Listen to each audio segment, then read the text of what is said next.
Greetings internet, it's Monica, and today I am so excited because I am going to be sharing with you all some of my personal favorite Korean novels. I have been wanting to film this video for such a long time, and I've been putting it off for so long because honestly I just never felt like I had read enough to be able to make a recommendations video. But I recently was looking at the Korean section on my bookcase and realized that I actually had a lot of books that I really wanted to share with people. Now, a lot of these books I have talked about in the past in previous videos on my channel, but my goal with this video is for it to really be a resource for people, and I do definitely hope to make this a series, so as I continue to read more Korean fiction and feel like I have a list large enough to be able to share with you all, I will of course be adding more videos on this topic on my channel. But before I dive into talking about the books, I do want to give a big thank you to this video's sponsor, which is Luisa.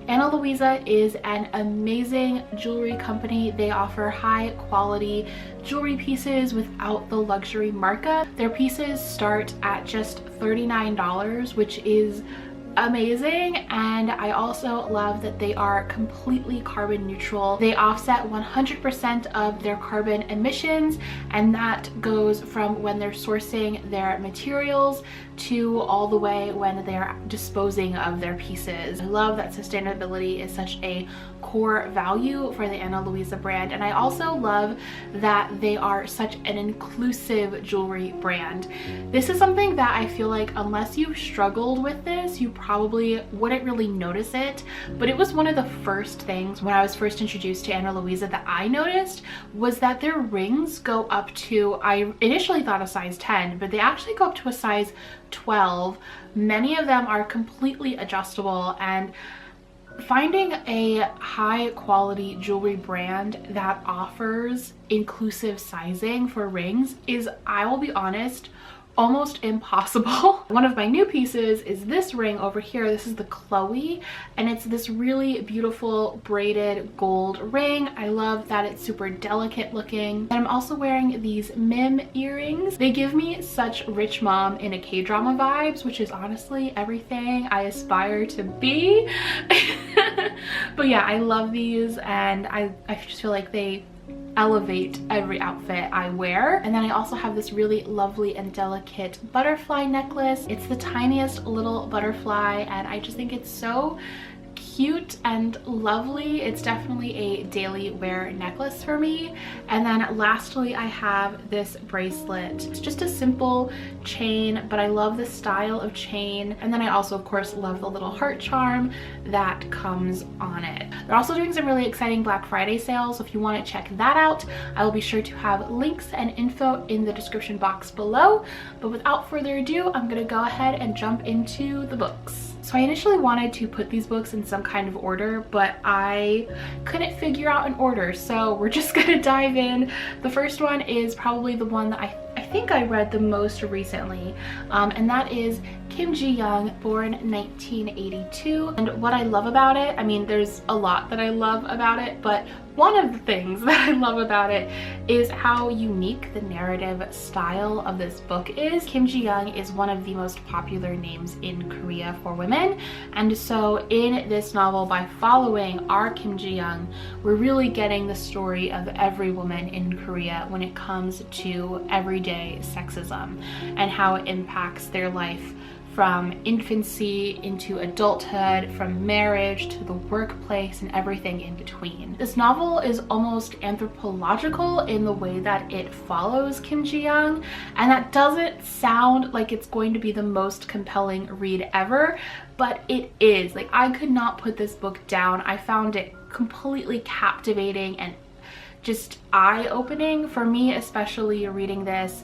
I felt like I understood so much more about just some of the traditions and standards that I've experienced as someone who has grown up in a Korean family. Even though I don't live in Korea, obviously, you know, a lot of the mindsets in here and the traditions still follow. But even if you're not Korean, I think that this would be such a powerful and interesting read about just the ways in which women are expected to navigate a world that is not set up to empower them. And you know, in here we're seeing it specifically from a Korean lens, but there's so much in here that I think Western audiences will be able to relate to and understand. So yeah, I loved this one so much. Highly recommend it. It's a very different kind of novel from anything that I read before, and I love that about it too. So if you're looking for a short, quick, very interesting read, I highly recommend picking this one up. Going in a pretty much completely different direction, I have The Way You Make Me Feel by Maureen Goo. I wasn't sure which Maureen Goo book I wanted to include in this list. I knew I wanted to include one, but I went with The Way You Make Me Feel because this book has just like stuck with me. I mean, also, okay, I Believe in a Thing Called Love, which is the K-drama Maureen Goo book, definitely has a very special place in my heart. I'm super excited for the adaptation that's coming. However, I did want to highlight this one. I love this book. I love Clara as a main character. I feel like she's so different from the sort of the stereotypical Asian character that you get a lot in Western media. Like Clara she's a rebel. She is struggling in school and she has issues with authority, and I love that. I also just really liked that she was also Korean and Brazilian. I thought that was really interesting and added just an additional nuance to the story. I'm always excited also when I find multiracial Korean characters, so I love that about Clara's character. And also I just thought this was such an interesting book because it explores what it's like to grow out of a friendship, which is not something that I've really read in YA before, and I love that. I feel like this is a story that I really would have appreciated, especially as a teen. This next one has gotten a lot of buzz because I believe it was Suga from BTS who was seen reading it, and that is Almond. And this is another novel that was translated from Korean, and I loved this book. So this is actually a middle grade story in Korea, but here in the US it was marketed as adult literary fiction. But this story follows Yeonjae, who is a young boy who was born with a condition that basically inhibits him from feeling any emotions. And this story follows him from when he was born up until his teen years. Something horrific happens to him, or he witnesses something horrific at the beginning of the book, and the rest of it is him continuing to grow up after that and really kind of processing a lot of what occurred. I felt so invested in Yeonjae and his friend Gon. I just wanted good things for them. I think something that is so remarkable about this book is that it is so intensely full of emotion, but at the same time it is so incredibly delicate in how it expresses that emotion, and I wish I had a better way of describing it. Then I of course have to talk about Pachinko by Min Jin Lee. So this is a historical fiction novel that takes place in both Korea and Japan, and it starts in the early 1900s. We meet a character named Senja, and we follow her story along with the story of her family. It's a multi-generational novel. We follow four generations of this family. So a big part of what this book explores is what it means to be Korean outside of Korea, and especially what it would be like, what it had been like to live in Japan as a Korean person and facing the systemic racism of being a Korean person in Japan during this time period in which Japan was attempting to colonize Korea. This is definitely a very ambitious novel in all that it's trying to encompass and explore. Like, there's so much history and nuance that this novel touches on. There is so much deep and often painful history that this book goes through. Reading it, I kind of got to understand a lot more about the Korea that my mom was born into, and that was something that I really didn't have a lot of context for before reading this book. I recommend this one to everyone. Like, if you like multi-generational stories, if you like history, if you are Korean and you don't really know a lot of your history, like, read this book. It's a good time. It's also a sad time, not gonna lie. So next I want to talk about Wicked Fox by Cat Cho. I will be honest, I wouldn't say this is the strongest novel that I've ever read, but I would say even though it's not the strongest, it is so much fun. And I love how much this book really won. I love that it is a paranormal romance novel where the predator character is the girl instead of the guy, because I feel like it's always the guy, you know, the guy is always the vampire or the werewolf, but in this one our girl is our Gumio nine-tailed fox. So I love that. I love the inclusion of Korean mythology and playing with Korean mythology in a way that I feel like often people of color are not allowed to do.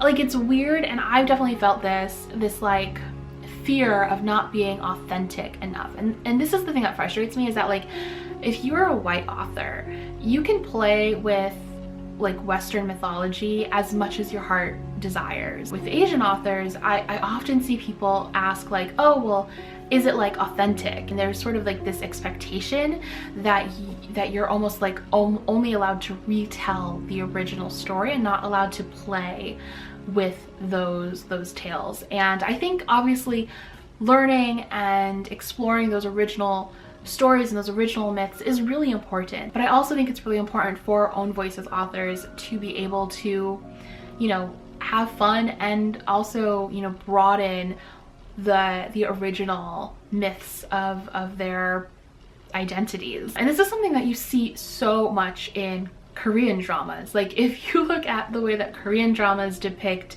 sort of traditional Korean mythology, like, it is not traditional at all sometimes, and I love seeing that now in Western media. So yeah, I really love this one. It's so much fun.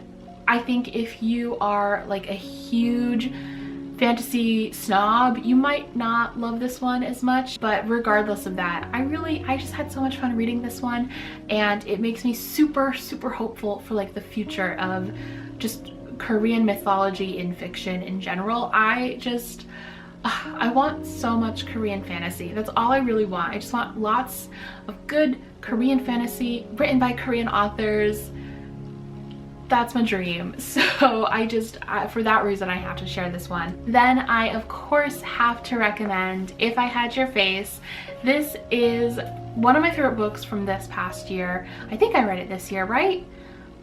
I'm gonna be honest, all the years, all the days, it's just kind of flowed together at this point, but this is definitely one of my favorite books of all time. I think about it, I think about these women constantly. Basically, in this book, we follow 4 women living in modern Seoul. They all live in the same apartment complex or apartment building, and you individually follow each of them, but their stories also overlap. I would say this novel isn't super robust as far as like plot is concerned, but I loved it. I loved this book so much. I loved each of these characters. I just wanted all the good things for all of them. I loved their relationships with each other. This book is complicated, it's messy, it's dark at times, but it's also incredibly hopeful, and also just such an interesting discussion of the beauty standards of Korea, the class structures, and just like the sort of like cutthroat nature that these women are living within. And yeah, I just found it super fascinating, and I think about these women so often. I would say if you've watched the Korean drama Hello My 20s and you've really liked that, I would definitely recommend picking this one up. It is by no means as like sparkly and cute as that K-drama is, but there's just something about this that like gives me Hello My 20s vibes. Then the last recommendation is also a recent read for me, and that is The Silence of Bones by June Her. This is a historical YA murder mystery novel that's set within the Joseon era in Korea, and I love this book. Like, one, I love the setting. I loved just like the way that June Her described that era within Korea. I have never read a book set during this time period in Korea. Like I never even thought to want a book set in this time period in Korea. And so the fact that this book exists was just mind-blowing enough, but then it had the audacity to be a compelling and beautifully written mystery story. I loved it. I loved it so much. Basically, our main character is living as an indentured servant to the police force who are investigating a slew of murders that have been occurring, and she ends up helping to investigate that case. Basically, during this time period, men weren't allowed to ever touch women unless they were married. So if you needed to interrogate women or you needed to touch a corpse of a woman, you had to have a woman do those things. And so that is where our main character comes in. This book also just explores a lot of the really complicated political dynamics that were occurring during this time period, political and religious, that I also thought was just really fascinating. I also love the complete lack of romance in this book, which is something that is so difficult to find in YA. And listen, I love romance. I love a YA romance, but I do think that it is frustrating how it's almost impossible to find a variety of YA stories where you know, the character can be a hero without also having to like fall in love. And again, I love love. I love swoony YA books. They're great. But I also feel like there needs to be space for more stories like this, where romance doesn't have to be like in the passenger seat to the main plot of the book. Now, there are a couple of old favorites that you might be wondering where they are in this video. One is, of course, To All the Boys I Loved Before by Jenny Han. This is a classic and one that will always be near and dear to my heart. I kind of just feel like I don't need to wax on about this one. Like, you've all watched this movie, you've read the book probably. And also I haven't read this one in years, so it's a harder one for me to recommend wholeheartedly. I mean, I still would recommend it because I know I love it, but yeah, I do want to mention that. Another book that I read a long time ago and I do hope to reread so I can actually talk about it with some expertise is A Step from Heaven by Ann Na. And that was definitely a foundational book for me because it was one of the first Korean stories I ever read. It's basically about a Korean family moving to America and just sort of like that experience. So I definitely want to reread that at some point because I loved that book at one point in my life and I just have never reread it since. Two books that are high on my list to pick up next though. The first one is actually a graphic novel and it is Grass. And this was actually sent to me by Drawn and Quarterly, who translated and published the graphic novel here in the US. And they actually sent over a bunch of Korean graphic novels, which was like the most exciting day of my life when I opened that box. I'm going to talk about those in an upcoming book haul.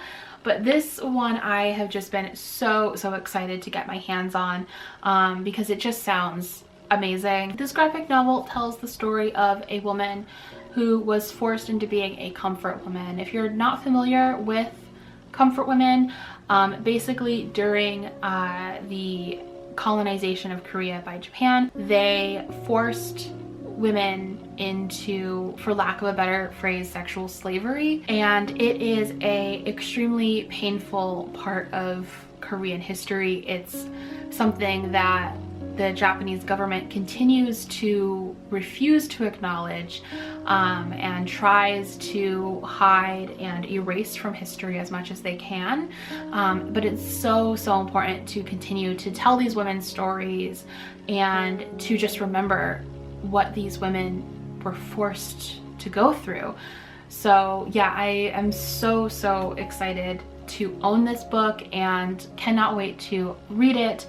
I kind of just wanted to be in a good headspace or a better headspace before I did so because I obviously assume that this is going to be a heavier book to read. And this is definitely at the top of my TBR, so hopefully next time I make this video, this book will be one of the ones I recommend. The next book I'm hoping to read is Please Look After Mom, and this is one that I haven't picked up because I'm scared that it's just going to make me very emotional. It's about this family and their mom goes missing one day, and it's really about them kind of like unpacking what they really knew about their mom to begin with. And yeah, I just feel like this one is going to cause a lot of emotions for me, so it's the reason why it has kind of stayed on my TBR for so long. But I really want to get to it soon because it's one of those just like, I feel like, classic Korean translated novels, and I really want to read it. Obviously, I want to read everything